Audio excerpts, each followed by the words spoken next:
अस्सलाम वालेकुम नाज़रीन, मेहरान टीवी न्यूज़ में भलेकार आवा है पेरिया गुल सबका पेरिक नज़र हेडलाइंस ते। अमरीकी सदर डोनाल्ड ट्रंप चयो आहे त ईरान मुज़ाहिरनि खे फांसी ॾिनी त सख़्त कार्रवाई कंदासीं। ईरान सां ॻाल्हियूं ख़त्म ऐं अख़्तियारनि सां मुलाक़ातूं रद्द करे छॾियूं आहिनि। क़त्लेआम बंदि थियण ताईं मुलाक़ात न थींदी, ईरान इंसानियत जो मुज़ाहिरो करे।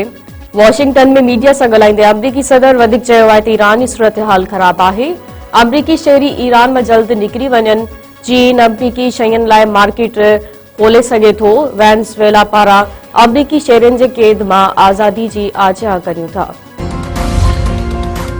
सदर आसिफ अली ज़रदारी बहरीन जे 4 ॾींहं जे सरकारी दौरे ते मनामा पहुची वियो।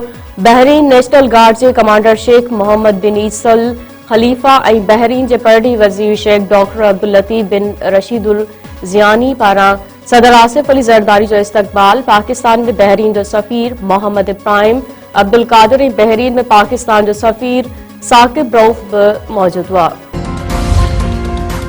बलूचिस्तान जे इलाइक़े किल्लात में सिक्योरिटी फोर्सेस ऑपरेशन कयो आहे। ऑपरेशन दौरान 4 दहशतगर्द मारिजी विया। ISPR पारां जारी कयल बयान में चयो वियो आहे त मारिजी वियल दहशतगर्द दहशतगर्दी जे केतिरनि ई संगीन वारदातुनि में मुलविस हुआ, जिन जे कब्ज़े मां जदीद हथियार ऐं बारूदी मवाद हथ कयो वियो आहे।